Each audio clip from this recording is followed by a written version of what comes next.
We are ready. Okay, I will call the November 25th, 2025 regular meeting of the Mill Creek City Council to order at 6 o'clock. Begin with the Pledge of Allegiance. Would Councilmember Allison lead us?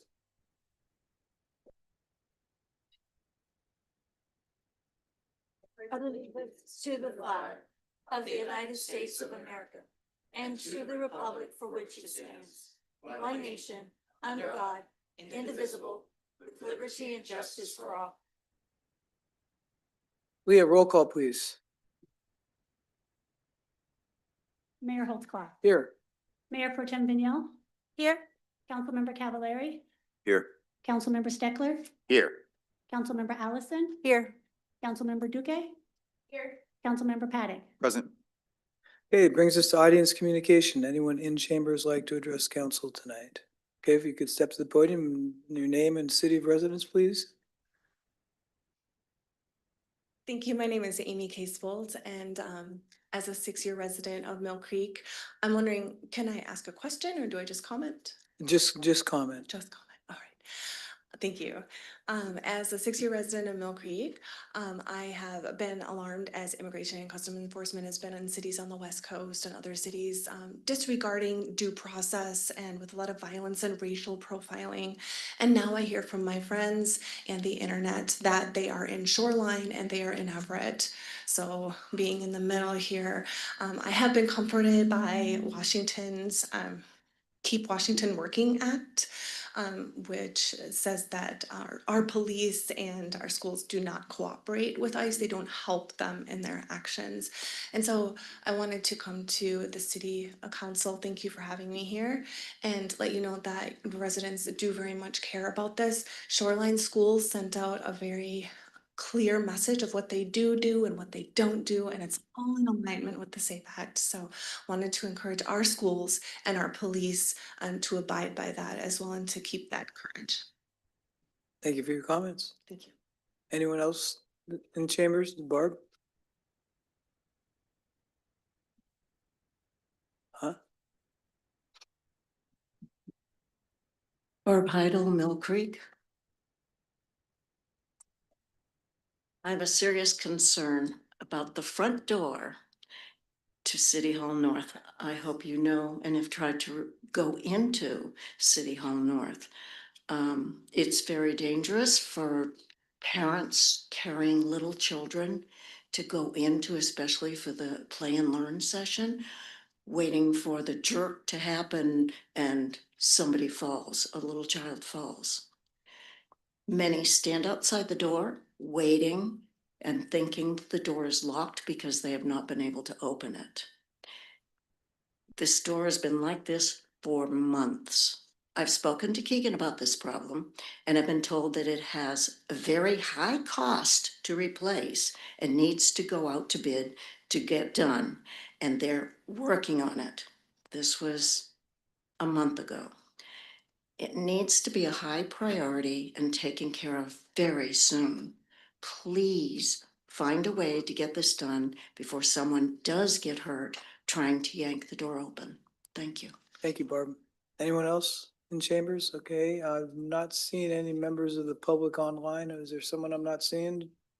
Speak up? Okay, we'll have another opportunity for audience communication at the end of the meeting. We have no presentations tonight, so it brings us to our public hearing.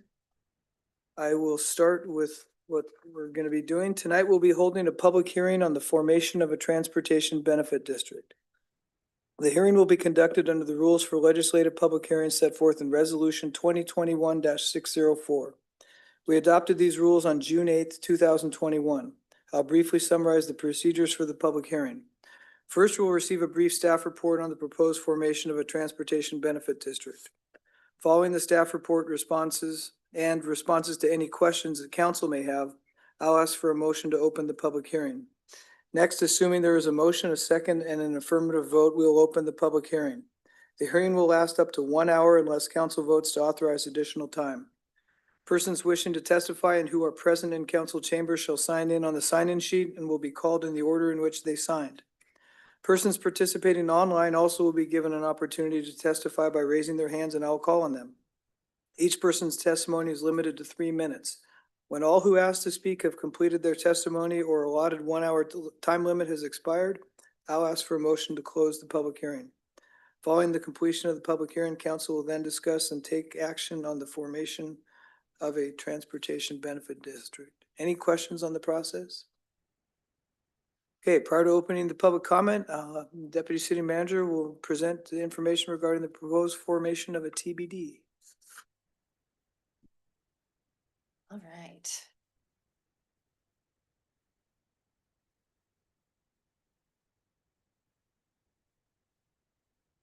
All right, so we are gonna go over the street fund, the financial baseline, general fund subsidies that are made to the streets fund. We're gonna walk through what is a transportation benefit district, what does it take to form it, the revenue sources, the different vehicle fees and the estimated revenues that come with those. And then we will look at the proposed ordinance, the chapters that are needed to be added to code for the TBD and then for the actual TBD fund and the timeline, and then we can go into the hearing.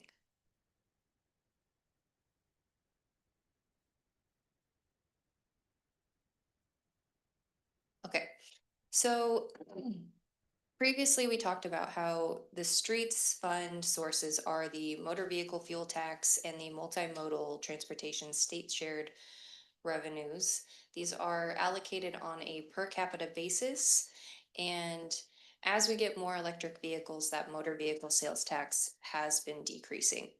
So streets revenues are restricted to use on streets, highways, and then transportation purposes. Since 2020, the street fund has been operating under a structural deficit. So that means that our revenues are below our expenses. And so this is the chart that many of you have seen a few different times as Ermina has been walking through the different financial challenges the city has been going through. So at this point in time, the general fund is subsidizing about a little over 1.5 FTEs for a maintenance worker. So that is not showing here. And then the general fund is also doing transfers of budgeted transfers of about 300,000 per biennium. So that's about 150,000 a year. And so that's if we don't have any large expenses. So like right now we have 4 different streetlights that we need to replace, and they're about 40 to 50,000 a piece. We're going to have to be coming to you about this, and it's either going to come out of general fund or it really should be coming out of the streets, and then general fund will end up doing a larger transfer. So historically, the streets fund has been a problem just in that the revenues that it is having come in do not cover the expenses. So that is why we are talking about the TBD. So the general fund has been subsidizing the streets program. Again, sorry, I should have brought this up first. So we have the general fund covering these employees, but also any kind of expenses to make sure that this fund doesn't go negative. We are doing transfers out of general fund to subsidize it and make sure it at least has zero balance so that we don't get a finding on our audits. Laurel, is the streets fund solely for O&M or is it also for capital projects? It is O&M. We could do, in theory you could, but usually we do it out of our roads capital fund. So in absence of the transfers from the general fund, what is the main source of revenue for the streets fund? That's going to be the multimodal tax. So that's the and- portion of the share of the multimodal tax we get back from the state. Yeah, so it's going to be the motor vehicle fuel tax and the multimodal transportation state shared. Okay, thanks. Yes. Laurel, I have a Yeah. question. Can you clarify for me, does the paving of the roads then qualify as capital improvement or as maintenance? Because I consider that maintenance. but That I is just wanna typically a confirm. capital project just because it's your roads, your curbs, your gutter, it's all considered like a capital asset. Okay. And so maintaining, while Mike, Director Todd and I have gone around over and over on this because he does also think that that's maintenance. Because it is, but the way government works, it's still considered a capital project because you're extending the life of the capital item. So the road, when you put a slurry seal over, it's gonna be good for another 5 to 7 years. So that's what, in theory, why they say it's capital. See, and Dan, did you have a comment or? I was going to echo what Laurel was saying, that it is, the maintenance is considered a capital because it is a larger expense and it's something that's extending the life of a capital item. Maintenance would go more towards smaller projects, smaller items like the light repairs, like other items like that. Thanks. Can you help me, remind me again why the spike came up in 24 with subsidies and then the decrease in 26 and then the projected gradual increase?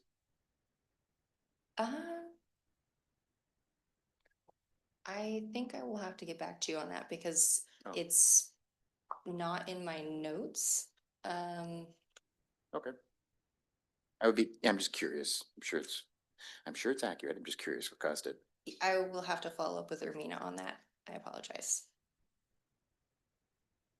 I think here for 2025, I think she may have projected the FTE moving into this fund as we move forward, because I know a lot of these charts include the TBD money, and so she's moving the expenses, but I will have to get back with you on that. Okay, so as we've talked about why we're considering a transportation benefit district. So our CW 3673 does give us any independent taxing district the ability to raise revenues for specific transportation improvements, so roads, transit services, sidewalks, and then this can also fund your construction, maintenance, and operating costs. So initially, we're looking at roughly 300,000 a year that the streets fund is taking from the general fund, and that is mainly in maintenance and operations. So that is something that the TBD district will be able to cover. And then say we did want to increase, as we move forward, vehicle fees more beyond the $20 initial cost we're going to discuss, that would help with some of the larger costs that this fund does not cover right now. So we're going to talk about the formation and the public hearing and determining of the public interest and the welfare.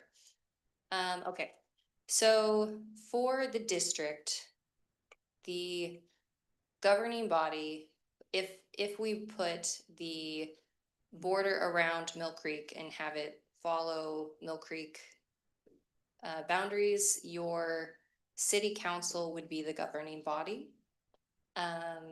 If it is not aligning with the city and you have some kind of overlap, you would need some kind of interlocal agreement. But because we would be discussing only Mill Creek, then you would be the governing body. So with that, you have the ability to do a sales and use tax of up to 0.3%. You will have to have an election or the voters will have to approve anything over 0.1% if you wanted. And then vehicle fees can go up to 100,000, but anything over 50 would also have to go to voters. You also can do impact fees, border area fuel tax, and bonds, but we're not along the Canada border, so that's not something we would be able to do. If we wanted to, in the long run, we could use this fund for some kind of bonding for some of the streets. So around us, we have 127 transportation benefit districts that have been established. You have 38 with vehicle fees, 68 with sales tax only. With both, you have 16 different jurisdictions, and then you have 5 that are unfunded. I believe that Snohomish County has a TBD, but they're not doing anything with it. I don't think they have one now because I had a meeting with the Public Works Director last week. They're in the process of trying to form one to assess a $20 car tab fee. Okay. All right, so in comparison, just so you know, many of the areas around us do have a TBD district and they do collect these vehicle license fees. And right now we have roughly 14,730 vehicles. And I thought we had what that, Just a comment on those charts. It didn't surprise me how many jurisdictions had TBD set up, but it surprised me how many of them had opted for the sales tax. I'd assume most of them were car tabs. It surprised me how many of, and some of them were pretty high, like 0.3%, 0.3%. I didn't know a sales tax was optional. Is that councilmatic? No, it has to go to the Oh, voters. okay, yeah. thank you. It's only councilmatic up to 50 $0.1%. bucks. Up to 0.1% sales tax is councilmatic. Oh, it is. Anything over that would be voter approved. All right, so on the vehicle fees, we have to have the $20 fee in place to move to the $40 one for at least 24 months. So it does take 7 months to put in place. So we're looking at just under 300,000, which is a very fortunate number because that's roughly what we need, and that would decrease the general fund subsidy for almost completely.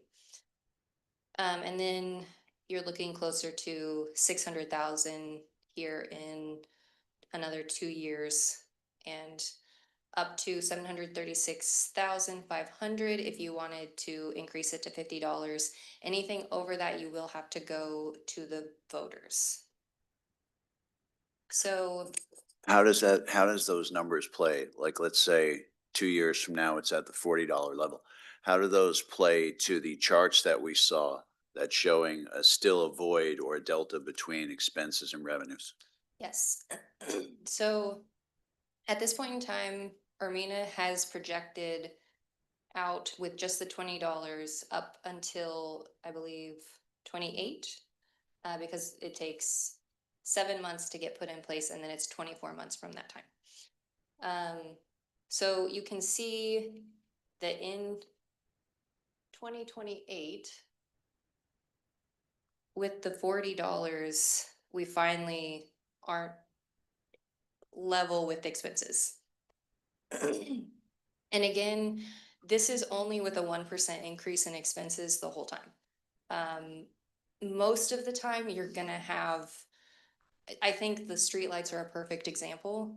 We weren't planning on having people that didn't have insurance hit 4 different light poles.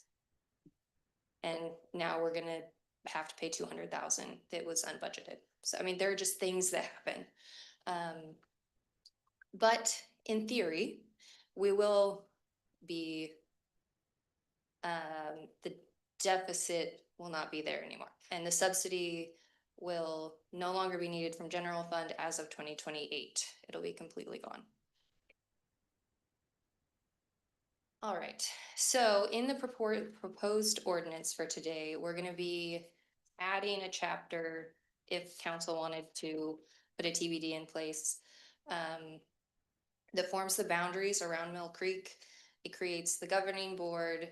It gives you the authority as the board, with the caveat that we would need, so if you were to create the district today, you would be the board, but you would have to have I'm gonna pull this up in a second. You would still be a separate legal entity until you assumed the powers of the TBD board. So we would have to have one more public hearing that allowed our constituents to voice any concerns of the city assuming the powers of the TBD, and then you wouldn't have to have separate meetings. And it could have, all of your meetings could happen in city council. So we can get into that a little bit deeper later, but so chapter 3.24 is going to cover your formation of the TBD, the governing board, the authority, the improvements that are funded with this money, and then the dissolution of the district in the future if council decided they didn't want a TBD anymore. We will the ordinance would create the new transportation benefit district fund, and then it'll have an effective date. So we have the hearing tonight to adopt the ordinance and create a TBD in theory. And then we'll have to put the public notice out saying there is a transportation benefit district, and the Transportation Benefit District Board will be having a meeting. And council would like to assume those powers, so we need to have a public hearing. And then once that happens, then at the next meeting, you can set the rate of the vehicle fees. So this is not a one and done process. And then once we have set vehicle fees, then we would notify the DOL, and it'll take roughly 6 months from that. And they're saying in July is roughly when you'll start getting collections. So next steps is the public hearing and adopting an ordinance. If you would like to do the creation of the Transportation Benefit District. And then we'll need direction for staff to make an ordinance to assume the powers of the TBD. And then to prepare legislation setting the license fees. Clear as mud? Question? Councilman Cavalry? Yeah, just real quick. So if it's approved in July, right? Yes. Or it's accessible in July, does that mean that's the maturation date for every collection will be every July, therefore, or so it would be in the middle of the budget? Correct. Okay. Thank- Wait, I'm not sure I understood what you're asking. So when our collections would continually take place in July, They start in July, if we start being assessed on car Yeah. tabs and once it becomes effective. And then and it's 24 months from July that you can increase them. I think that's where you were going with that. yeah. Councilmember Steckler.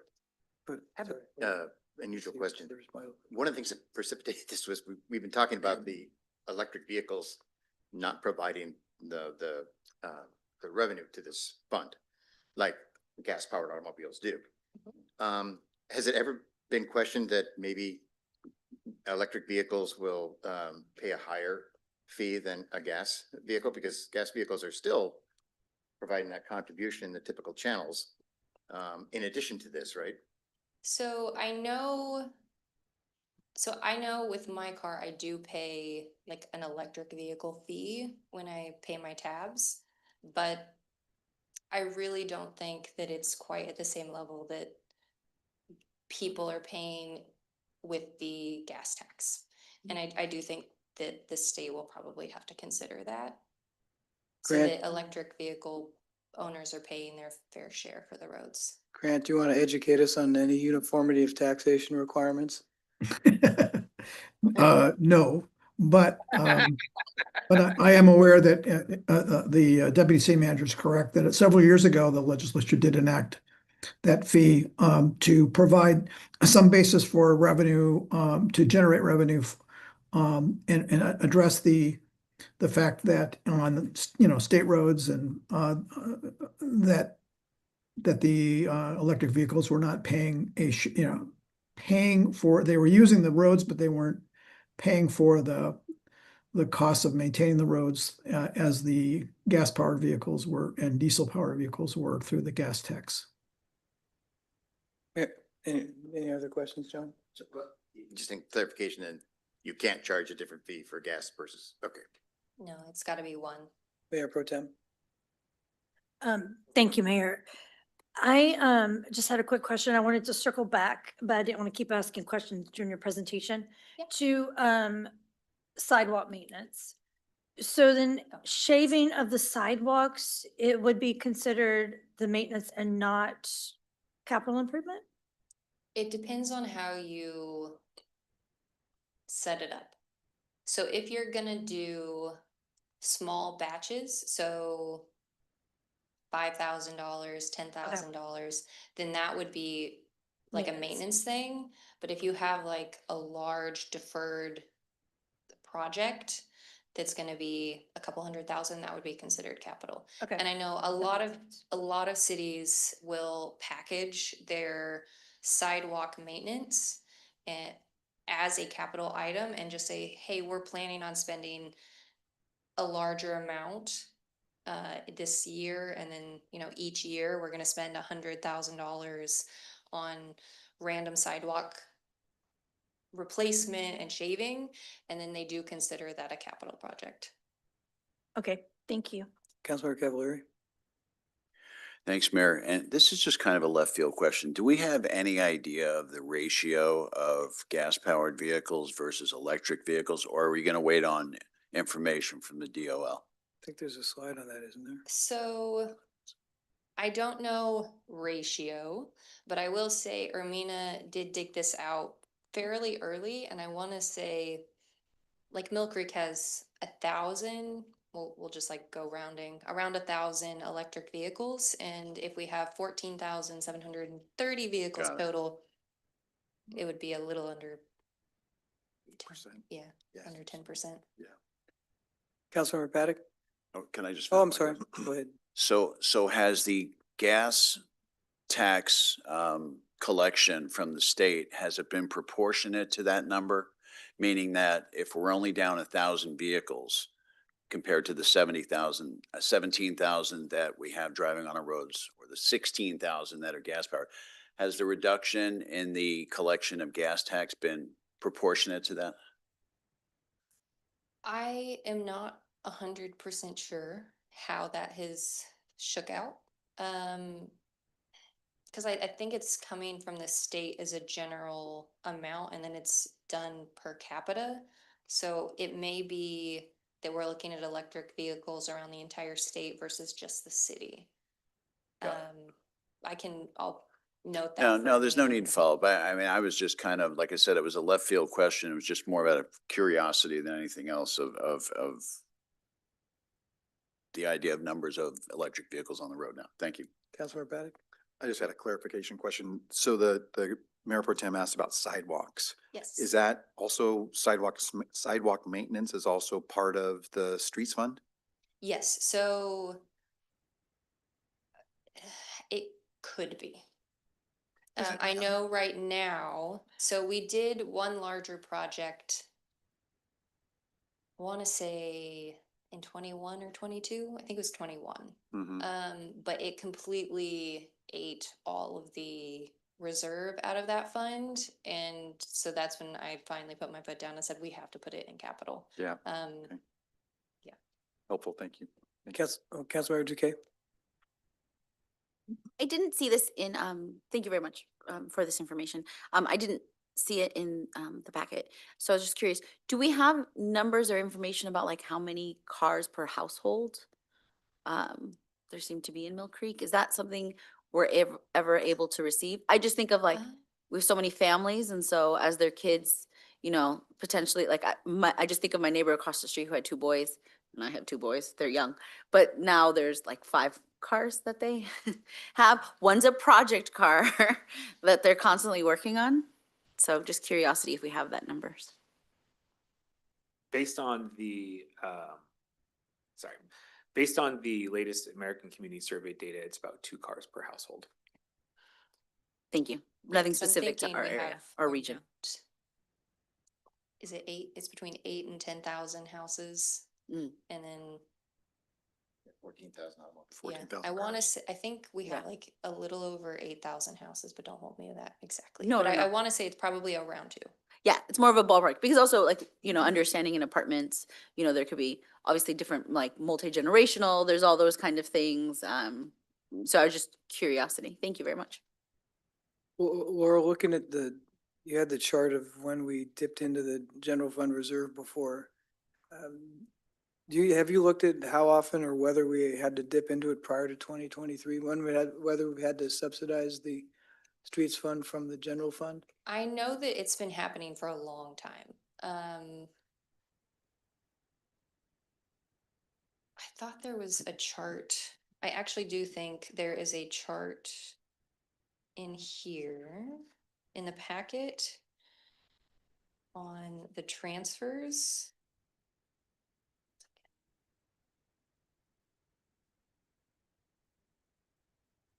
There's a lot of info on that 30 pages. Yes, I can picture the chart. I just have to find it.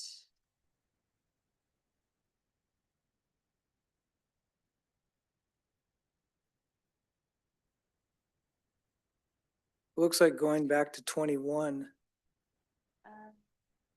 Oh, is it the baseline slide? Oh, that's the one you have up there. Oh, I guess this one actually just goes back to 2025. I know that when I first got here, we were doing transfers, so I want to say at least 2019. Because I had to really watch that this fund didn't keep going negative, because I just remember that was one of the things I had to really be concerned about, because I didn't want to get a finding with the auditors. If we vote to form this tonight, could you look at that between now and the next meeting? Yeah. Just to see historically whether how long we've been subsidizing from the general fund. Yeah, and I want to say it's been roughly, it's around 150 is what we've been budgeting. 150,000? Yeah, Per biennium or per year? per year. Okay. 300,000 a biennium. Okay. Any other questions? Okay, if there's no other questions for now, do I have a motion and to open the public hearing? So moved. Second. All those in favor of the motion, please say aye. Aye. Aye. Aye. Any opposed? Okay, I will now open the public hearing at 6:31 PM. Leah, did we have anyone sign up on the sign up sheet? Okay, we had no one sign up on the sign up sheet to testify. Would anyone in chambers like to provide testimony on the proposed formation of a transportation benefit district? I'm not seeing anyone in chambers. Is there anyone online? Any members of the public online like to provide testimony? Going once? Twice? 3 times, okay.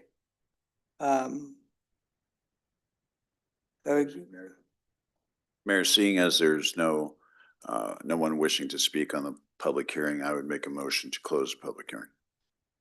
Okay, is there a second? Second. All those in favor of the motion, please say aye. Aye. Any opposed? Any abstentions? The motion passes 6-0. The mayor pro tem had stepped out. We close the public hearing at 6:32. That was fast. Okay. Do we have any motions to start discussion? Does anyone want to put a motion on the table?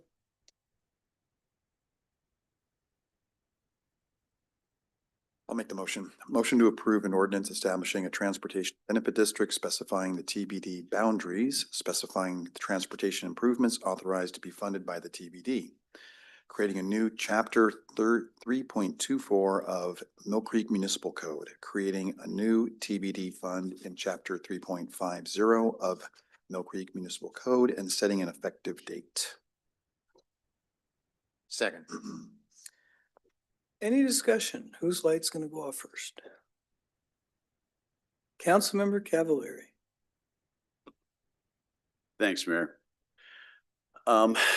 As most of you know, that if you've been around listening to these meetings for the last couple of years, I've been the largest proponent of taxing districts. I've seen them work in other places, and I certainly thought that they would work here if delivered appropriately.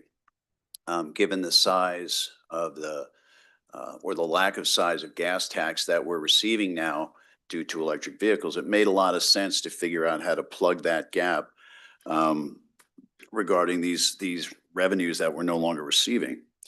The problem is that when I was floating this idea, this was to be in lieu of new property taxes and in lieu of new utility taxes, not in conjunction with.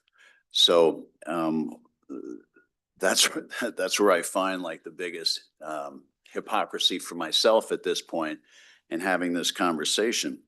At the time, it made a whole lot of sense, and then this past November 2025 happened, and we literally raised property taxes 5% and incorporated new utility taxes 5%. And so so it bothers me that, like, I love why we got here, but now it's just in addition to. And what's happening is it seems like we're piling on with taxation now just simply because we can. We've already opened it up. So why not just keep filling the void with taxes? I was always hopeful that there would be some cuts to spending at some point. Even if we just took something like the flock cameras and which are controversial at this point, and eliminated those, I could have certainly got behind this, but it seems that we're now eliminating all the levers to pull going forward because we're pulling them now. And so having created this idea for the council, the use of taxing districts, given the history of recent new taxes added and increase in property taxes, I won't support it on that basis. And I know it's only $20, but it will be 40 in 2 years. I guarantee it. And I just don't like where this is heading. And I was hopeful that there would have been some sort of cuts or reductions at some point, but still that's not happening. So I'm going to oppose it. Others? I'll say a few things. First, just to respond to a couple of Councilmember Cavalier's comments. Yes, we did raise property taxes 5% after we cut them 50% 2 years ago. So the net effect is there's still been a 45% reduction in the residents' property taxes. As to cuts, we did direct the staff to bring back $160,000 in cuts, which I believe they will be bringing back to us in a couple weeks. Yeah, I'm going to support this. I don't remember which B option this was we were discussing over the last several weeks, but this was one of the 3 components of that I was supporting because we don't have the graph in front of us, but it addresses both the short-term and the long-term structural issue. I mean, this is a necessary evil. I think people don't understand how our roads are funded. Capital projects are funded through REIT, real estate excise tax, through impact fees and state and federal grants. So we paid primarily for 35th when we rebuilt that 6-7 years ago with state money. But the O&M comes from the state share of gas taxes and the multimodal tax. And that gas tax has been declining as as electric vehicles rise. And at the same time, the cost of all that operation and maintenance continues to steadily increase. We are forced, I think, with this decision, based on the decisions of voters 25 years ago, to vote for $30 card tabs. The MVET process we had in place 30 years ago made no sense. Evaluation tables were wacky. But when we voted for $30 tabs, it was a great notion and it's a good tagline, but no one understood what that meant. This is what it means. We don't have the funds to maintain the streets.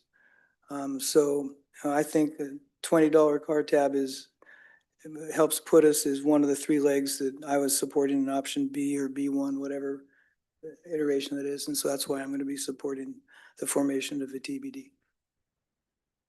Councilmember Paddock.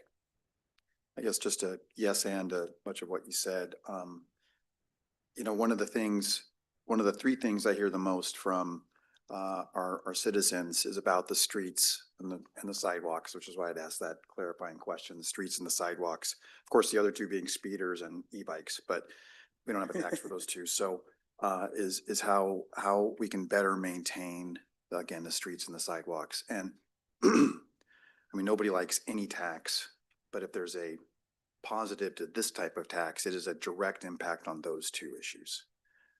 Not to be used elsewhere, a direct impact on those 2 issues. And I would very much hope to see in future meetings, if this gets passed, that we would see after the 7 months, et cetera, what's the impact of that? Like, are we actually accelerating the improvement of the sidewalks and the streets and whatnot? And then third, it hits all vehicles. So there's not like a segment of the population and not that anybody's like buying a different car for $20, but it hits everybody. So it's something that we all kind of pay up for rather than just a small portion of the community. So again, nobody likes this type of thing, but it does check some boxes that make this, I guess, a little bit more palatable than other taxes. Councilmember Ellison. Yeah, ditto to everything that's already been said from the other council members. We have a structural problem and we have to fix the structural problem. So as much as I hate voting for another tax, this is at least putting everybody on the same footing. And it was a statistic from maybe 2 years ago, but we had the highest per capita electric vehicles in the county. Might not be the case anymore, but it was a couple of years ago, and I know I see them everywhere. So anyway, I think fair is fair. So unfortunately, I will be supporting this. One final comment in response to Councilmember Cavalier's comment. I agree with regard to the slippery slope. And I think we're hoping to bring back the financial policies on the 9th for us to consider. If not on the 9th, you guys will take them up next year, whichever it is. You know, we can discuss policies that what our policy is to go into that $40. And if the reserves are at a point where we've generated enough money, we could have a policy that we don't want to increase the taxes to try to avoid that slippery slope. So that is a discussion we can still have in the coming weeks. Vince, did you have another comment? Yeah, just real quick. And I agree with every council member up here. I think the use of the funds were certainly appropriate, and that's why I proposed them back then. But like I said, that was, we lived in a different time, and it was in conjunction with some other things. So that's my only opposition. I completely understand the necessity, and I love the use of how the funds are directly utilized for one aspect of the city's needs. And so you could see, your bang for your buck. So it's not that I disagreed with the use of the tax for road maintenance and for the streets fund. Of course, that was prior to the last couple of meetings. Thank you. Mayor Pro Tem? Thank you, Mayor. Unfortunately, I will be supporting this. I say unfortunately, because I also do not like to impose any new taxes on people. And I do think this is once again, a regressive tax, because it's going to be, everyone's going to pay the same amount on this regardless of how much income they make. I do think the fact that this is going towards our roads and our street maintenance, everyone uses the roads and the streets, including those people who are living in our apartments. And many people are always complaining that they don't feel that those people are paying their fair share for things, because everything comes from property taxes. So this is a way to spread that, so that they will be paying some and have some skin in the game, if you will, for taking care of the roads that everyone is benefiting from using.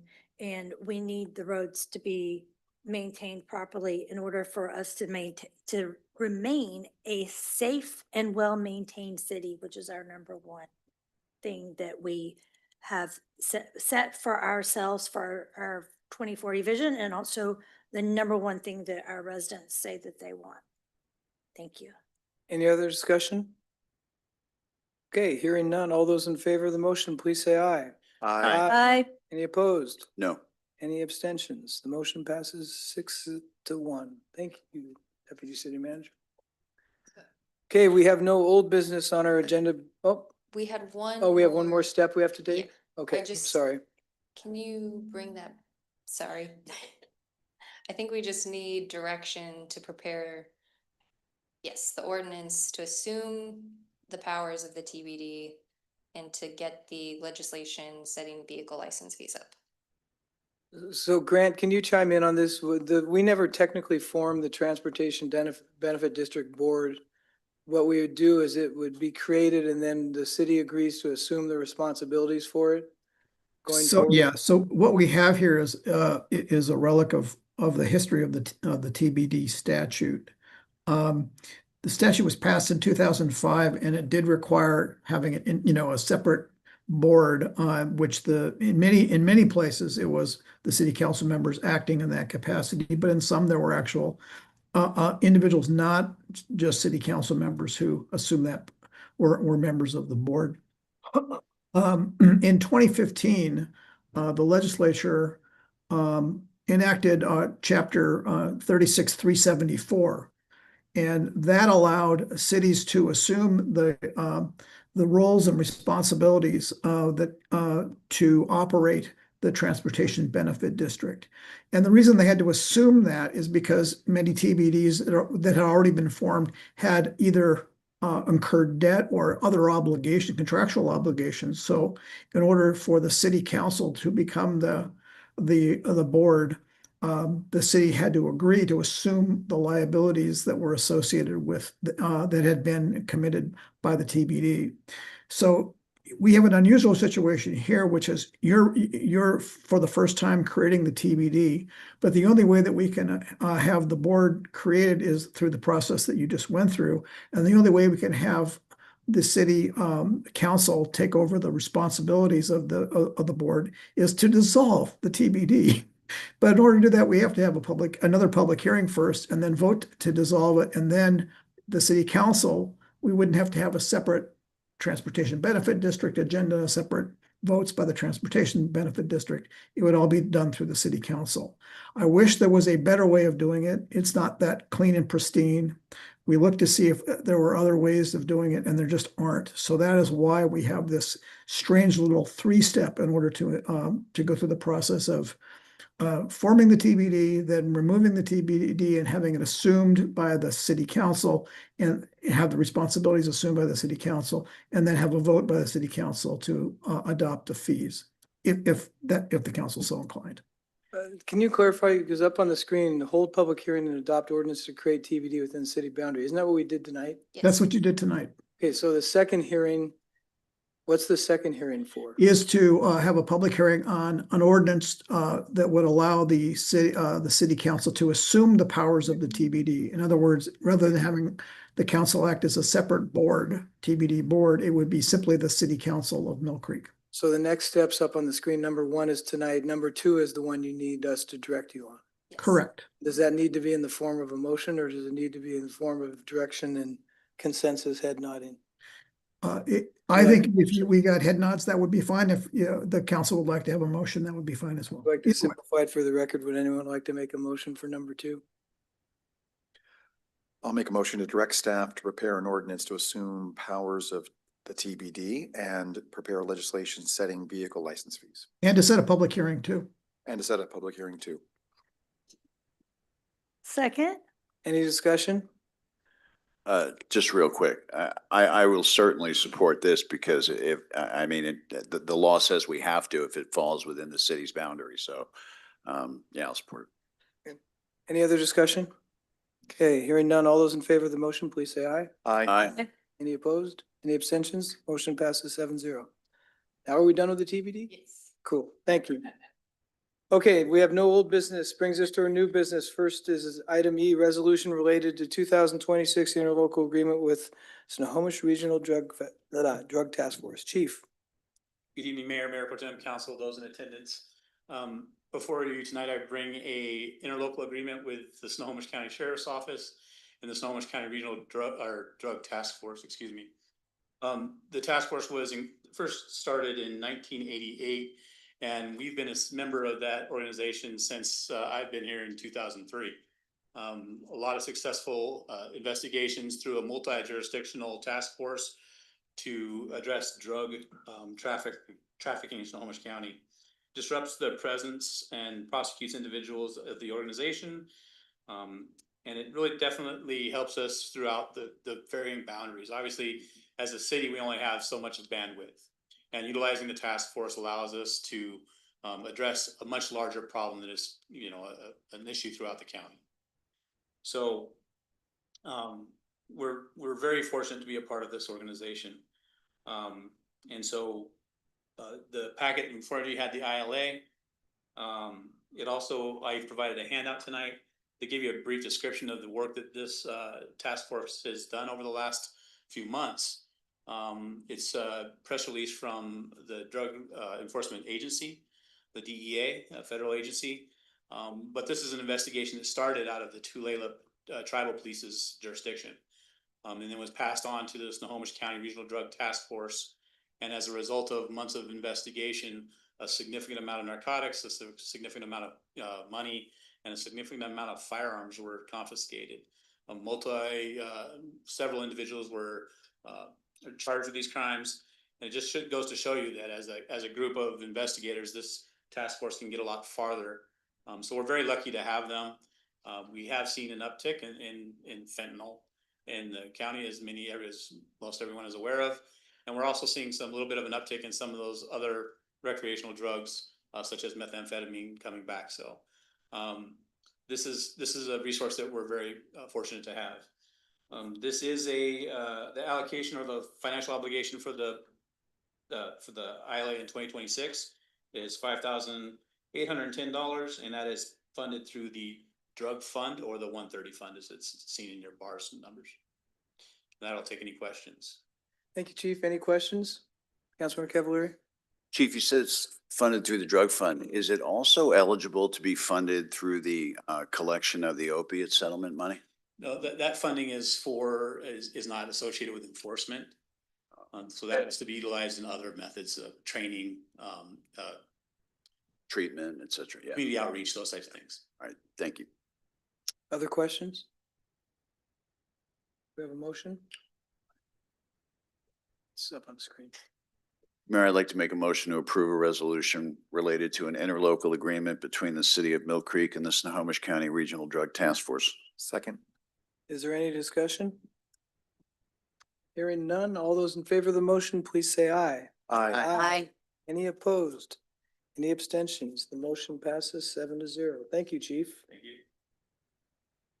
Next item of new business is a resolution related to acceptance of the Washington State Department of Ecology Water Quality Capacity Agreement. And by the way, Reese, where'd Reese go? Oh, he stepped out. Well hacked.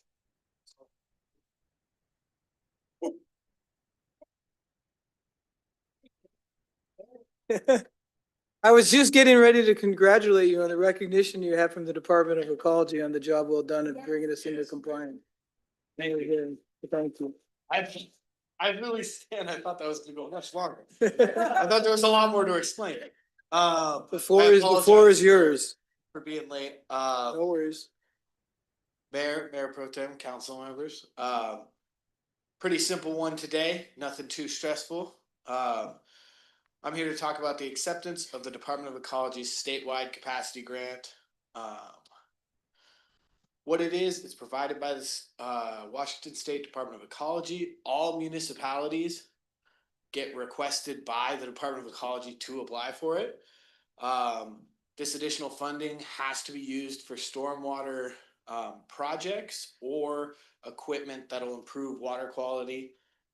It can't be used on capital construction, unfortunately, but there's definitely, you'll see things we haven't focused on. The city receives this grant biennially, and it's been going for quite a while.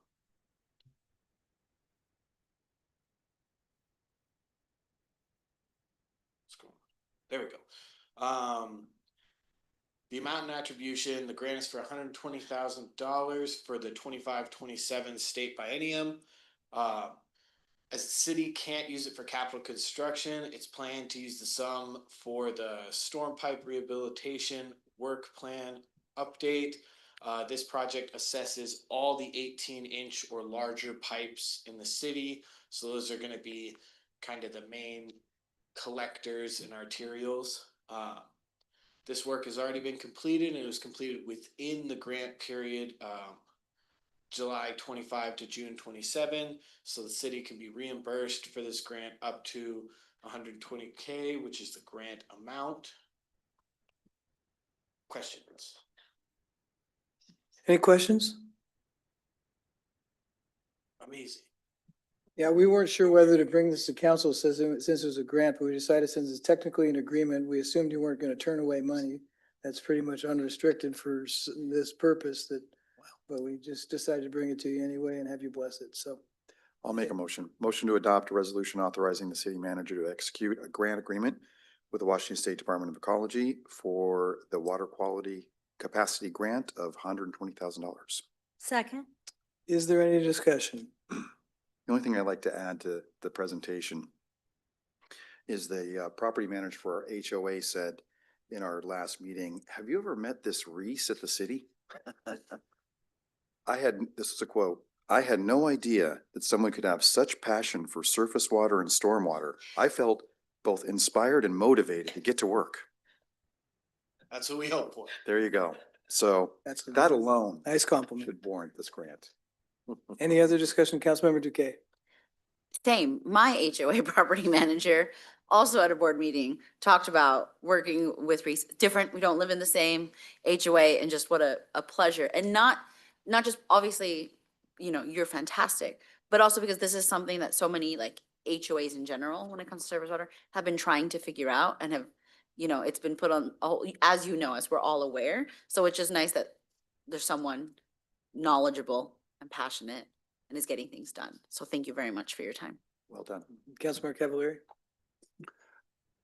Reese, I think this is the point where you pick the mic up and drop it and walk out. Thank you all. Very appreciative. I'm not a big like take compliments guy, so, but thank you. Job well done. Did we have a motion in a second? Yes. Yes, we did. Okay, we're in discussion. Okay, any further discussion? Okay, hearing none, all those in favor of the motion, please say aye. Aye. Any opposed? Any abstentions? Motion passes 7-0. Thank you. Amazing. Good job. Thank you. Okay, that brings us to item G, resolution related to GGL contract amendment.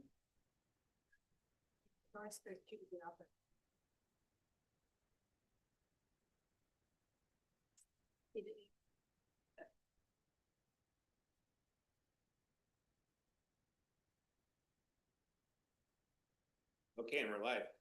Good evening, Mayor, Mayor Pro Tem, everyone. Director Ryan, excited to talk about the Southtown Center development. So we are well underway. We're in the middle of our EIS and we've identified some additional things we need to study. So we're asking for an amendment to our contract in the amount of about $30,000, which in terms of master planning, it's not too bad. Just caveat that real quick. So what are we doing here? Why are we asking for additional money? So during the EIS process and during our public comments, we've heard a lot of concern about traffic impacts and traffic mitigation. Right now, we're currently scoped during EIS for PM for studying the evening peak traffic hours. What we would like to do is add morning peak traffic hours as well, so we can understand our traffic flows better and our modeling better, so that we can better account in our mitigation for as we develop the Southtown Center. Another thing that we've also heard a lot is concern about the economic impact of redevelopment, particularly as it relates to displacement of businesses in the Southtown Center. And so we reached out to our economist and we would like to add that to our scope as well, so we can make sure that that is part of our analysis of the Southtown Center, so we can make sure we're fully accounting for all potential impacts. That's really just what the $30,000 is paying for. John, did you have a question? I did have a question. When we talk about, could you maybe go into a little more detail on this? I think we find that interesting. What are we looking for in the traffic impacts? If we check the morning traffic as well, how would we utilize that data points? So that's going to be used a lot in terms of one, determining the traffic impacts that we'd be charging or it would be assessed whenever this is actually going through develop. It'll also impact how we look at the roadway designs and the actual traffic flow and the street orientation. Just, think of it as if we know how traffic is going incoming in the evening, it's probably important to kind of model it out in the reverse. Maybe traffic flows are different, or maybe adding, 2,000 homes, 3,000 homes, 4,000, whatever number of homes that we add. We just need to make sure that we're better accounting for the different ways that they're entering and leaving the city in these neighborhoods. Okay, and the same question about the redevelopment, about the businesses. So they are going to be displaced. So what are we doing there? What does this study tell us? I'm just curious. So a lot of our analysis so far has been looking at assessed property value and stuff like that.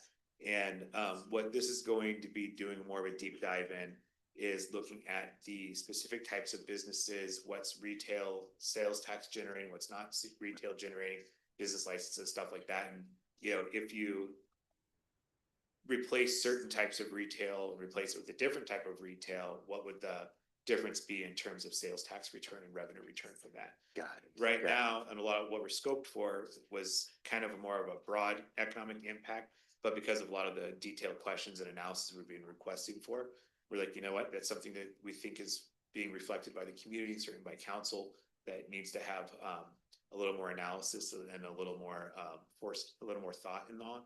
And the thing that we're really trying to make sure that as we do the Southtown Center is that we're not leaving any stones unturned.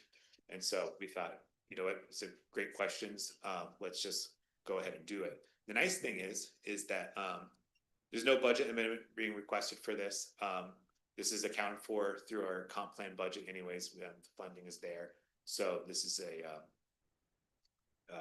no major significant changes to our budget or spending or anything like that. I think there's an element of risk management to it as well, because the two items they want to study are the type of nitpicky issues that if someone wanted to oppose the EIS and challenge its adequacy, that's the type of issue it would raise. And you're going to spend a lot more in an appeal fighting spend a lot more than $30,000 in an appeal fighting the adequacy of the EIS than just spending the money and doing the analysis. So it's not the fiscal impact of the existing businesses or businesses that are moved. It's the impact of what other businesses could be developed now, what kind of revenue streams that could bring our city. Right. I think that's what it's kind of looking at. It's looking at, if you lost X, Y, and Z, what would the impact be? But if you replaced it by A, B, and C, what would the revenue type be? Now I understand. Okay, thanks. Councilmember Cavallari? Thank you, Mayor. I only had and I apologize for walking out. The only question I had, what was the difference of what we allocated? I think I missed that, and what you're asking for now. We asked for 658, 521, and now we're asking for 688, 521. Got it. Thank you. Other questions? Any motions? I'll make a motion. Move to adopt a resolution amending the professional services agreement with GGLO for the South Town Center Master Plan to include additional scope of work and to increase the total contract amount to $6,888, $88,521. Second. Is there any discussion? Hearing none, all those in favor of the motion, please say aye. Aye. Aye. Any opposed? Any abstentions? Motion passes 7-0. Okay, we have thank you, Jeff. You might as well stay up here. No proposed new initiatives. That brings us to our study session regarding Dobson Remillard Church potential partnership preview with the Boys and Girls Club. Sure. So before we begin, I would like to provide an exciting announcement. One, we have not time traveled, and it is not 11:04, it's actually 11:25. So we've had this one in the pipeline for a little bit. We're anxious to talk about this one. The second thing I'd like to point out is I'd like to note is that we've completed a round of interviews for the DRCC consultant. We've selected a preferred consultant now. We won't go into the details yet, but we're just starting the negotiation process. But we're very excited. We think we found a great team that checks all the boxes. So we look forward to going through that negotiation process, and hopefully soon I can bring forward to you a contract to approve, and all that. So that's a bit of good news. So moving forward, there you go. So again, we're just providing an update on the DRCC project, outline the scope of work, the master plan, and talk about how the Boys and Girls Club have been there for a long time in terms of a potential partner, and just kind of teeing up to a discussion about how these different relationships with different organizations are going to play an important role in how we consider the DRCC, and that as we go into the scope of work process, just kind of previewing the different types of organizations that would be terrific to be working with. So the roadmap for the DRCC development, if you recall, in summer 2025, we did some market valuations looking at City Hall North, looking at City Hall South, and trying to figure out, all right, well, if we're gonna have to make the DRCC pencil, maybe we got to think creatively about our existing assets. In fall 2025, we issued our RFQ for schematic planning and engagement for the DRCC. We interviewed candidates, and we're in the process of negotiating. So the next steps is that we're going to be doing the master plan phase construction scope and permitting. City Council, so during this winter and spring of 2026, I'm going to be asking Council to determine some specific programming and partnership steps. One of the reasons, again, why we're talking about potential partnerships now is once we're under contract with the DRCC, it's going to be fast and furious. We're going to be trying to move quickly.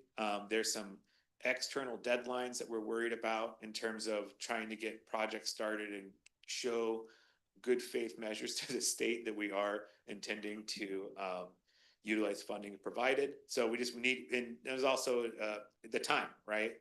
This has been debated for 20 years. it's time we make progress in the DRCC and get this thing into the pre-construction. So our goal is 2026 to go pretty fast, and we really want to make sure we get through this process. And the best way to streamline this process is to, again, jumpstart the conversation about potential partnerships and things along those lines. We are aiming for 2027 to be at least in pre-construction site prep. Again, it's an aggressive timeline, but I'm an aggressive guy.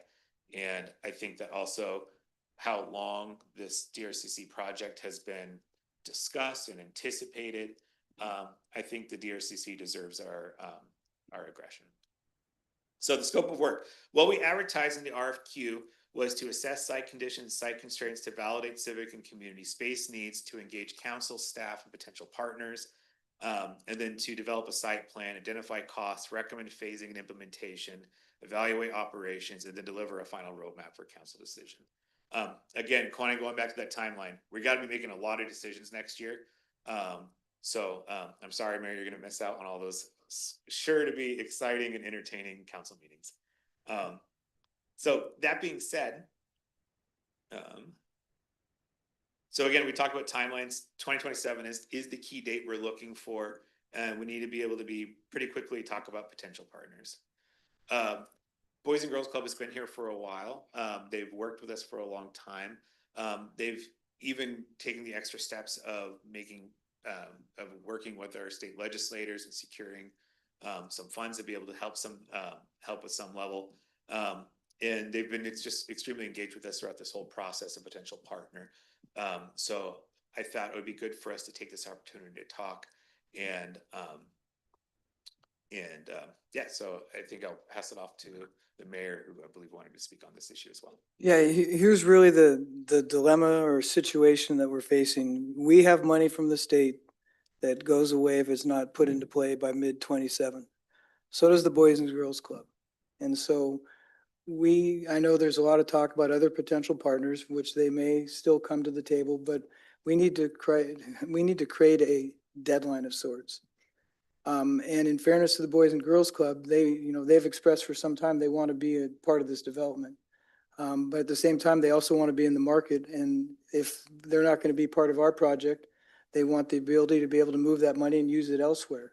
So what we're suggesting is that as we identify potential partners such as the Boys and Girls Club, we direct staff to enter into essentially a memorandum of understanding to start the planning, so that the staff and the consultants can understand what the Boys and Girls Club's needs are and what they might have to offer, so they can start that now rather than wait a couple months to start that process.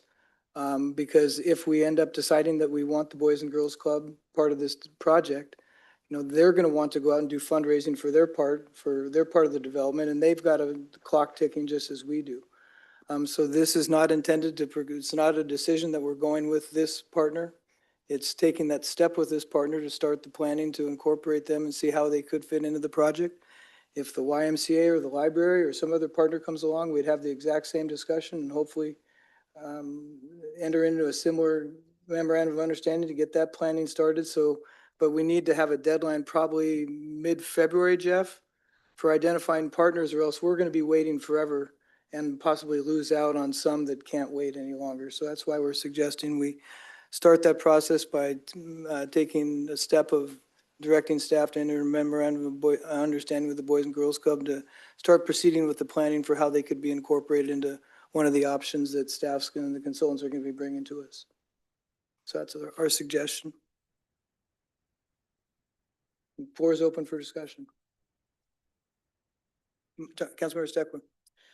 So I was originally afraid of the Boys and Girls Club, and now I've become a fan of the Boys and Girls Club because of the last presentation that I saw. So some of the points of clarity that I'd like to come to an understanding here is that a really successful partnership is between, if it was between us and Boys and Girls Club, the 1 + 1 would equal more like 4.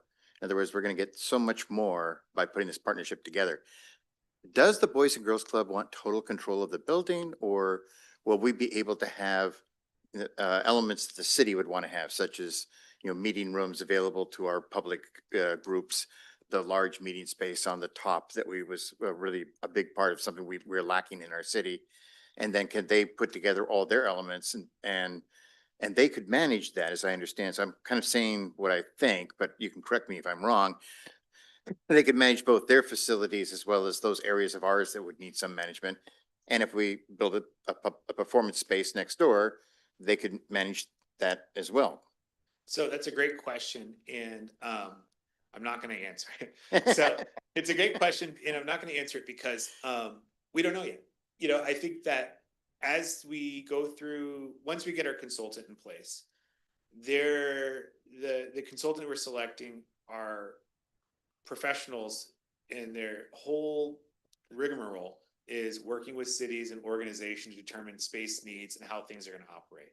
I don't think we know how we want this to operate. I'm not sure if Boys and Girls knows at this point. At this point, no one knows exactly how it should operate at this time.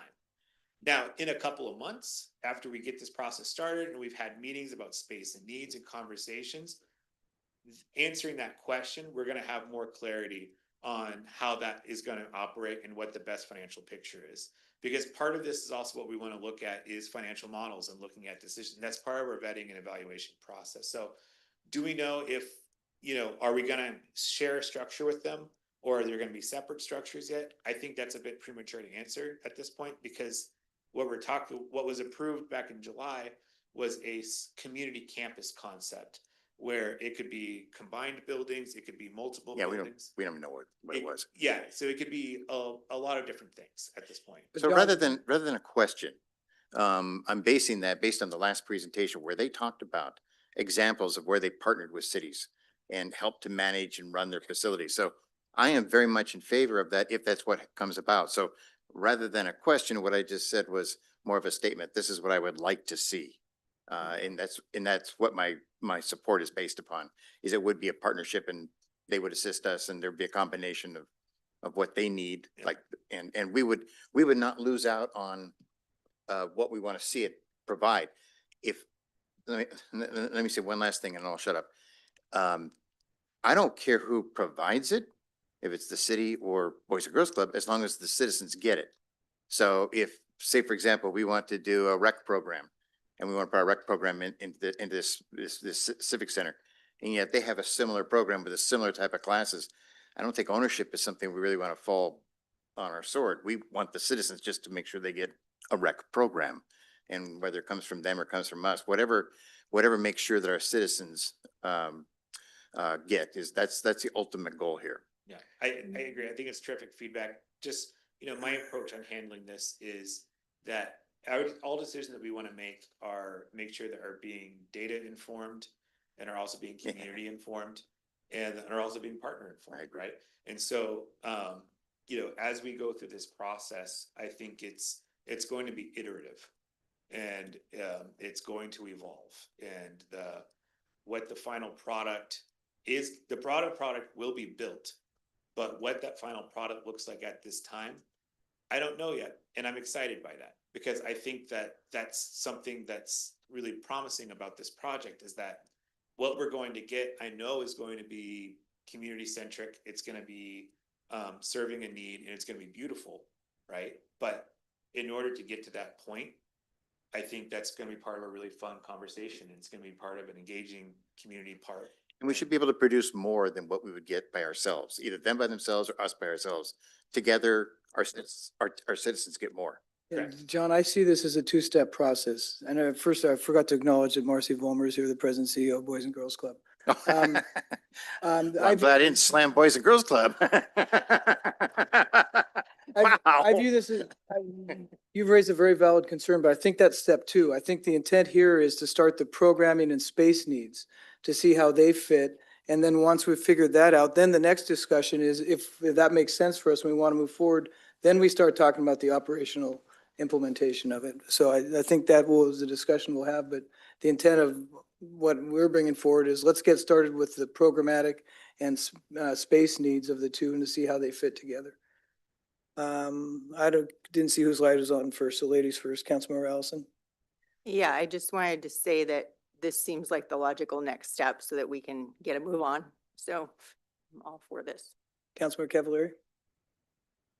Thanks, Mayor. I was happy to hear Councilmember Steckler open to the concept of a shared facility. And I think that's the goal of every council member here, was that a shared use facility with the city was the ultimate goal, and having the representative here, she hears the message directly. My only question is regarding the MOU, does that tie us in any way to the Boys and Girls Club? And does it preclude other suitors? No, That's not the intent. no to both council. Okay, Yeah. we're kinda dating. I'm not ready to get married, Cass. Yeah. So if it's the will of the council, do we have a memorandum, a motion to direct staff to work on a memorandum of understanding to work with the Boys and Girls jointly on putting together not operational, space planning and programming needs for the site? Move to direct staff to create a memorandum of understanding to begin planning as to how the Boys and Girls Club could be implemented in the options at the GRCC. Is that what how I need to say that? I think so. Second. Any further discussion? Just for discussion's sake, just so I say this out loud, that it's non-committal, for either side. Correct. All right, thank you. Any other discussion? Councilmember Duque? I really appreciate us thinking through a deadline to respect both our time, our staff's time, and all the individuals that we've been working with, state represent, you know, for everyone around, and even just our residents to see movement, because that's been a difficult thing for us. So I really appreciate us setting it up, and thank you for the recommendation to do it this way. Any other discussion? Hearing none, all those in favor of the motion, please say aye. Aye. Aye. Any opposed? Any abstentions? Motion passes 7-0. Thank you.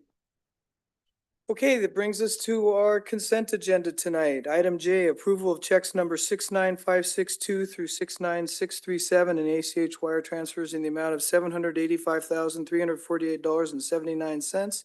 The audit committee was the Mayor Pro Tem and Councilmember Paddock. Were there any exceptions? No exceptions. No exceptions. And item K, payroll and benefit ACH payments in the amount of $398,463.21. Any exceptions? No exception. No exceptions. And city council meeting minutes of October 7th, 2025 and October 14th, 2025. We have a motion to approve the consent agenda. So moved. Move to approve the consent agenda. Second. All those in favor, please say aye. Aye. Any opposed? Any abstentions? The consent agenda is approved unanimously. Reports, Deputy City Manager. All right, so I was asked to talk about our sustainable budget reductions. Staff and the city manager have worked through how to cut 160,000 from the budget. The proposed budget reductions do not affect council's strategic priorities or the initiatives outlined in the 2040 vision. They're concentrated on professional services and then departmental supplies budgets where expenditures can be deferred or eliminated from this biennium.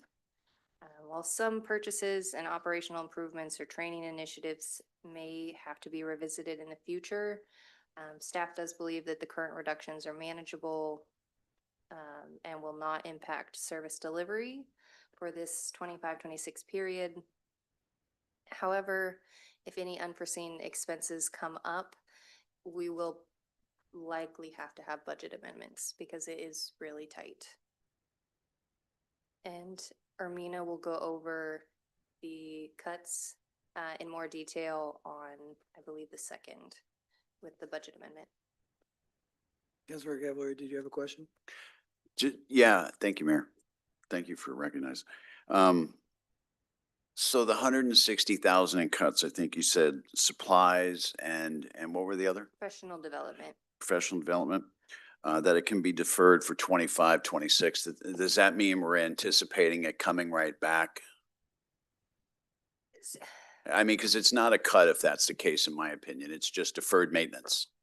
No, I think a lot of it, what we do here historically has been if we have some kind of wiggle room in the budget, if something comes up, we end up covering it with any kind of spare anything.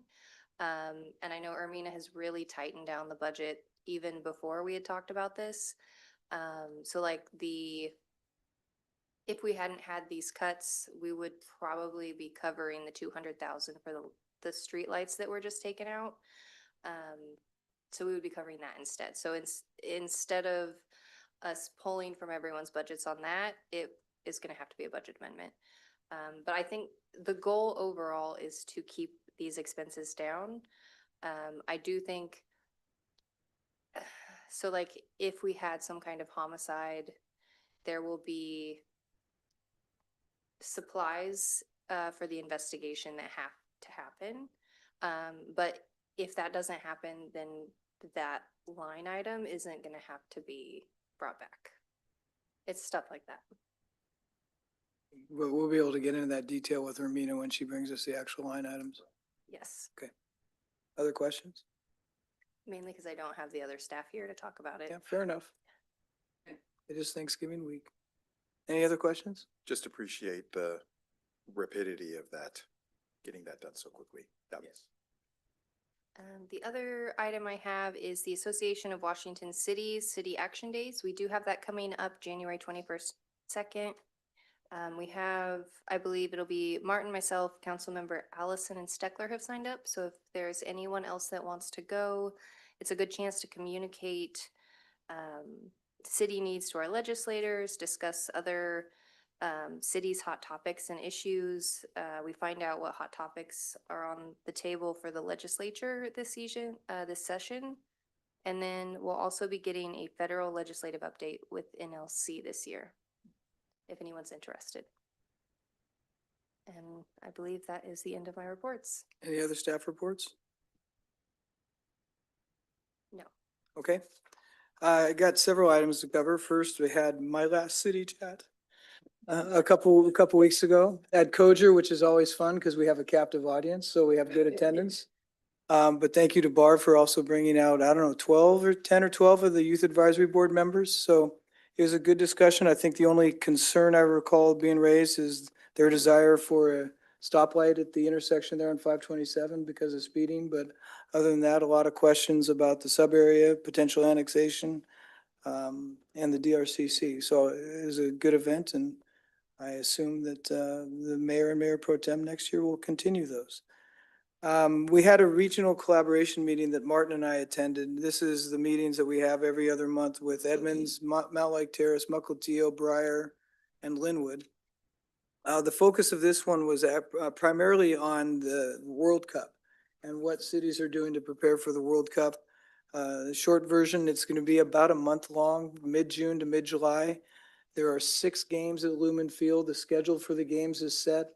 The dates, the times, and the teams are not yet known. The teams will be disclosed on December 5th, I believe, and one of those games will be Team USA. But it will be a busy month throughout the region because there's going to be watch parties for all the other games that are going on. So Linwood and Mont Lake Terrace and some cities are organizing watch events and watch parties. There are certain steps that businesses have to take in order to be appropriately licensed from FIFA to market it as a FIFA World Cup watch party. But it's interesting, they're expecting 750,000 visitors to visit the region for that during that 3 to 4 weeks in June, July, when the World Cup is here. So it's something I think Laurel, you and Martin would probably want to have a conversation with Greg about and get them involved in some of these discussions as well to see what they can do to get prepared. Some of these cities are putting together some materials for their businesses and residents on how to prepare for the upcoming World Cup.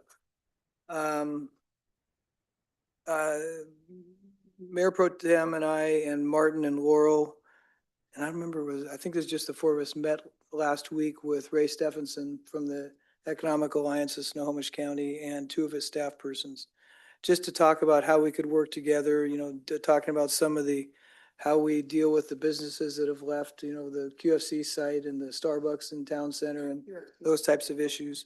It was a good discussion. We didn't come up with any magic answers, but I think what the plan would be is they're going to take it back and kind of give some thought to putting together some ideas on how they could work with us and then come back and give a presentation to the council and have a study session probably early second quarter of next year. So we started that discussion. For what it's worth, Ray is very bullish on Mill Creek, had a lot of compliments about our community, which is always good to hear. And I think the last item was, had a mayor's meeting yesterday. This is the one organized by Mayor Naring. And the big topic of discussion there was the flock cameras. I think cities are all over the board. Some have stopped them, some haven't. Some have continued like we have. It's all over the board, but I think one area where there was agreement is the legislature has to step in and find a fix for this Public Records Act issue. And they need to do it this session. So there's a lot of unanimity on that issue. Let me see, what else? I think that was the main takeaway from that meeting. I think those were the four things I wanted to update you on. So with that, Mayor Pro Tem, did you have a report? Mayor, can I just ask you a question regarding your report? Yeah. Did the members at Cozier ask about a left turn lane out of Cozier? No. Oh. They want a light. Oh, They didn't like the idea of a roundabout. They want a light. I also had a question about the flock cameras. Did Snohomish County come up? What Snohomish County is doing? And I don't know what they're doing. I'm wondering if that came up. I have not heard. And one that actually brought up a question. I saw on Nextdoor, someone posted a picture. I think it's over by the detention pond just east of Jackson. Said there's a flock camera. Is that a flock camera? Chief? Mayor, yes, it is. And Okay. the post, I believe, has been taken down. I did Has meet it? with the resident yesterday and provided some clarifying information, which appeased him. And so he's understand that that is not the case. That what his comment was not accurate. Yeah, and But can you just talk briefly about when people talk about shutting off the access to the federal government? Because that's been the big concern is what has happened is the idea of the flock system is you give access to your flock cameras to other jurisdictions, so you share the information. And so what has happened in some jurisdictions is some communities in other parts of the country have given the federal government access to theirs. And if that's a city that we've given access to, federal government uses that as the way in to our camera activities. But we have, I believe, shut that down. Can you speak to that, please? I can. So in regards to sharing, network sharing is some of the basis for why the flock system has some success. But it also is somewhat the bane of its existence as well. So each agency who has an agreement with Flock, who is utilizing the Flock system, has the ability to control how it shares its network. So in other words, the information, the data that our cameras take, the pictures that we take are only available to those individual agencies that we deem appropriate or that we decide to share with. So the data sharing agreement that we have in place, currently we are only sharing with 3 other agencies. And those are all within Snohomish County. So we do not share our information with any federal agency, nor have we ever approved a federal agency to be a part of our network. So we control that data. And so that's what they're referring to, Mayor. Yeah, and I think there's 12 of the mayors as part of this meeting, and I think all of them said that they each have shut down. If they're still having their cameras going, they've shut down the access. So the access to federal agencies, my understanding, was shut down August 25th. To most of they had a process called network sharing, or I'm sorry, national lookup, and that was closed to federal agencies on August 25th. We were after that with our flock cameras being installed, so we never did give that information out. And we were never participating in any type of relationship or in network sharing with a federal agency. So can I ask a question? We just signed another interlocal agreement with the sheriff's office. Let's say the sheriff's office says, hey, we'd like the flock data, and we share it with them as our reciprocal agreement, and they share it with the federal agencies. How does that play out? So through the data sharing agreement that we have requested other agencies to sign in Snohomish County, that would be a violation of that data sharing agreement. So they can't share our data. Does the county have flock cameras? I can't speak to the how far they've gone through that process. I know that the sheriff's office has started that process, and there's some way along the process. I don't know if they have actual installation of cameras being done yet. Well, I mean, just for clarification, the sheriff's office will not be the installer of flock cameras. It would be the county itself. They would just utilize them or access them. Not like the city of Mill Creek where we.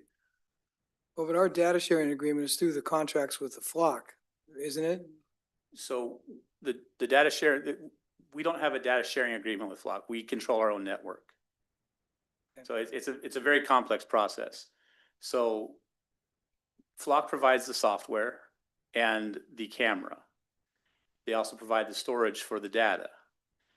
That being said, we decide who has access to that data. Flock does not. Right, okay. But in answer to Councilman Cavalier's question, if we share the data with another city, can they share our data that we've shared with them? He said no, under the I contract. just want to clarify that. So Can they? So our data sharing agreement states that if they can only use the data sharing agreement says that we can only use that data for approved purposes. So in other words, there are certain things in that data sharing agreement that are excluded, such as immigration.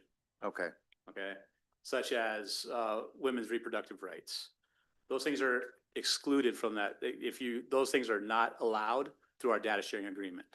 Okay, so when you share the data, They have to be in line with Washington state law. right, you control you control how they can And if share there was a it. violation of that, Okay, there's some indemnity clauses in that data sharing agreement as well. So that they would be responsible for those damages.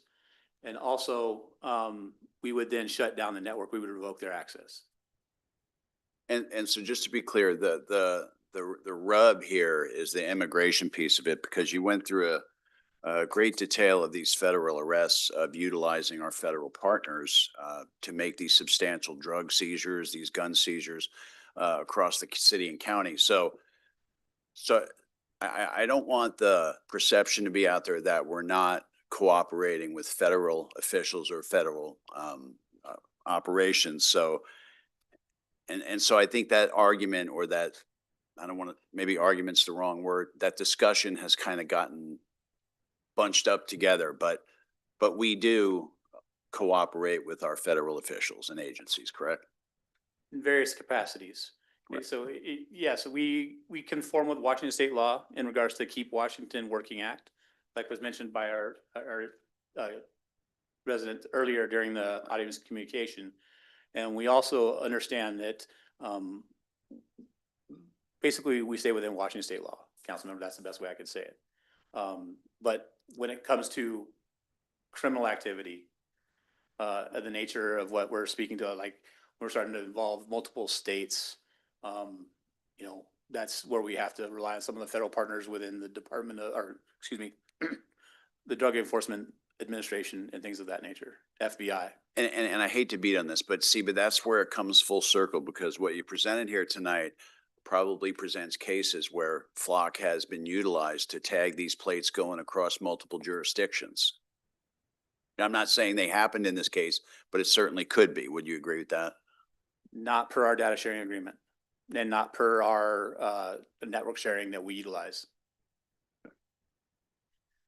Okay, Mayor Pro Tem, Mayor report. Pro Tem, yeah. Thank you, Mayor. Before I get fully in my report, I'm going to, since you guys brought this up, I'm going to jump in on this, discussion. So, I would actually like for us to come back and have a more in-depth, discussion on Flock. It's clear that there's still plenty of questions. And I know, that it is a valuable tool.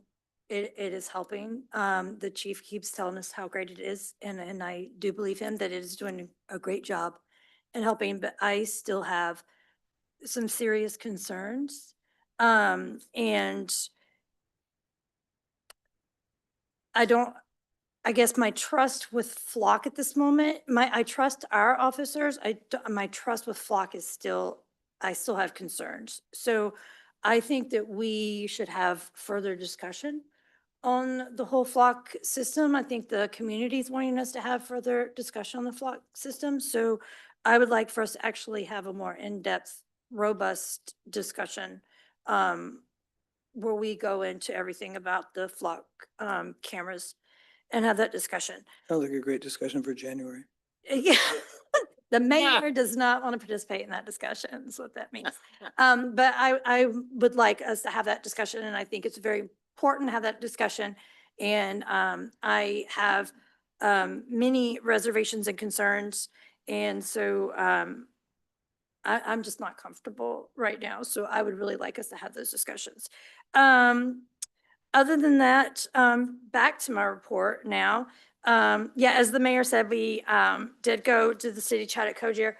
And he did mention that they were asking questions and bringing it up about the sub area and DRCC, but what he did mention is that they were, really excited about it. And so, I don't think I was expecting for them to be the one, to be the population's excited for things that would be coming in at the, in the sub area. And they had lots of questions and were really excited about what it's going to do for the community and what it's going to bring in. So, that was an interesting discussion. So I just want to highlight that. Some of that excitement came from Stan Eisner, who some of you might remember was our long-term chair of our planning commission, who's a resident at Cogier now. So also, just so you guys know, we have put the draft legislative agenda in the packet. We're going to bring this back for discussion. I don't remember if it's the 2nd or the 9th, but it's coming up.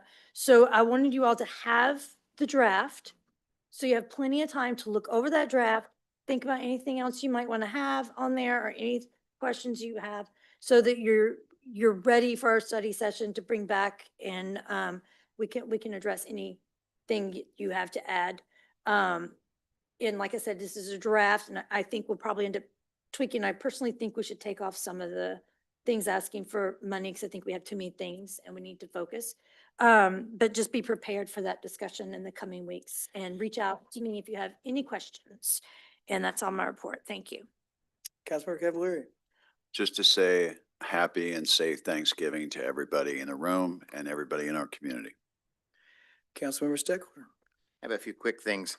Number one, I want to let everybody know that the Arts and Beautification Board is looking for a slot on our agenda here, council meeting, to come forward with proposed projects for their RPB funds, not ARPA, RPB funds, for your input and direction before they flesh them out with more specifics. So as soon as we get some time on a council meeting, I want to get everybody prepped and know that that is coming. I also wanted to mention on the Association of Washington Cities Action Day, I went to that 2 years ago and it was incredibly informative for me. At the time, I felt bad about going again for the next couple of years. I wanted to leave it open to other council members, but if a council member can go, has not gone, I would strongly support and encourage you to attend it. It really does help to, if anything, just the opportunity to talk to council members from all over the state. It's really a very informative day.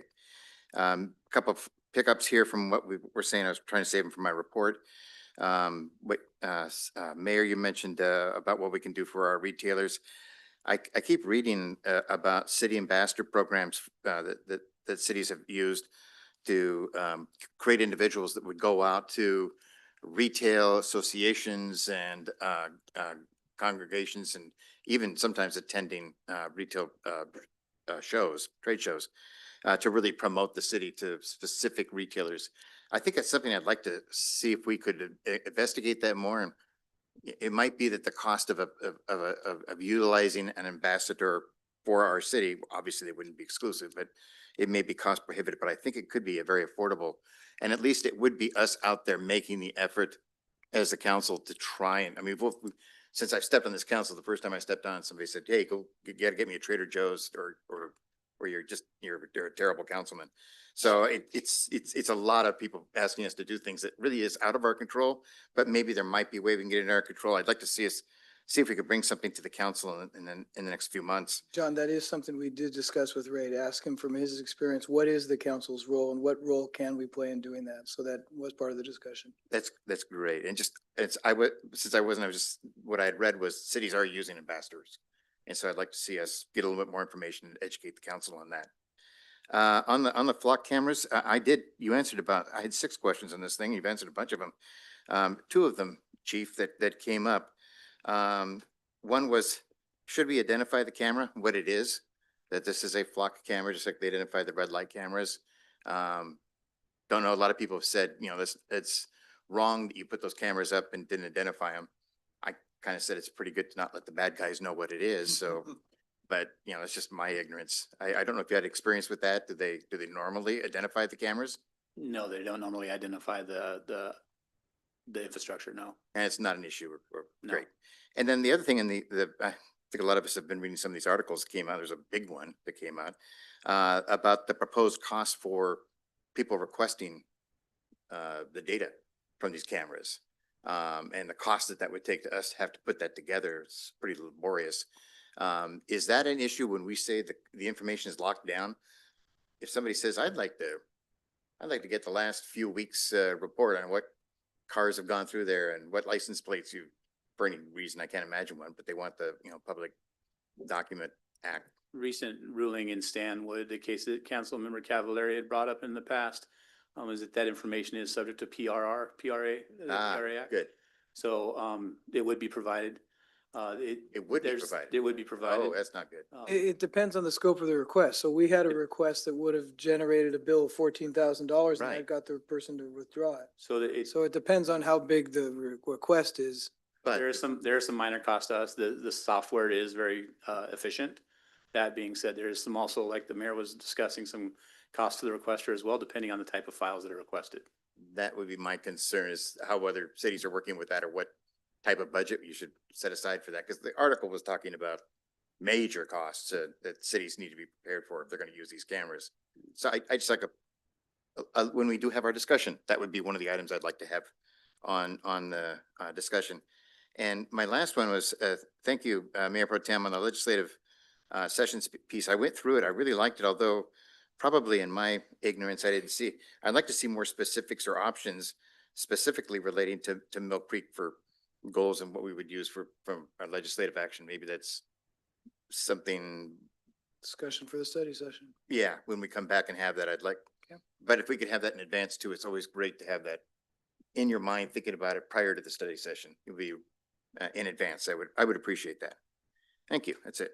Councilmember Allison, No report. Councilmember Duque, Yes.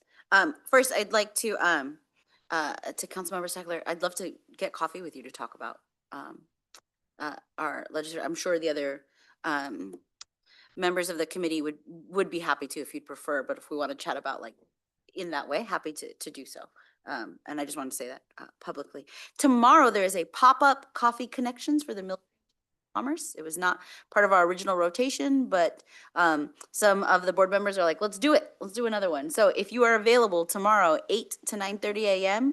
at Town and Country at the Field House, that's their restaurant, please join me. I have someone to watch my kids in the morning, so I actually get to go to one of these because usually that is not on my schedule with my my elementary age kids. But so if you want to get coffee with me, I'll be there.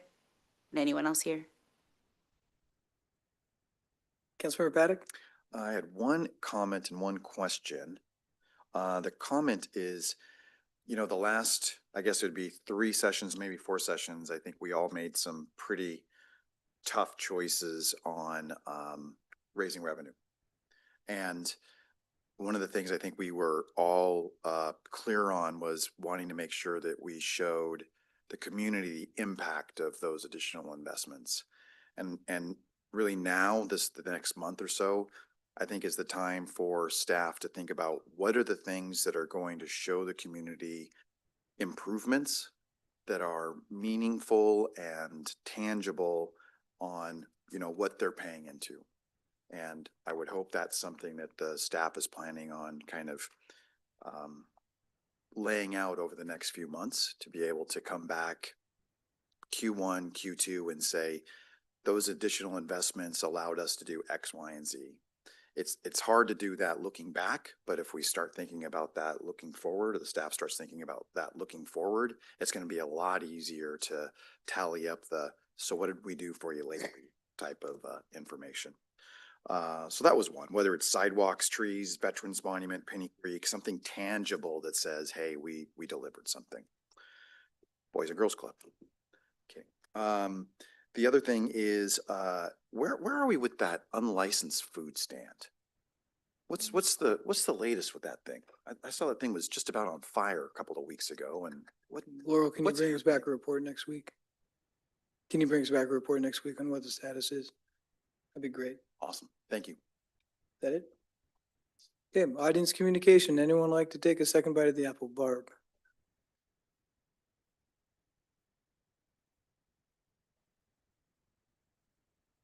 Is that on? Yeah, the light's on. Got a light on. Who? Oh, Got it. Sorry about that. Whoa, that was Your weird. time break is, now. Barb, your time is up. Usually Thank you they're- very much. I had a very nice thing I want to say.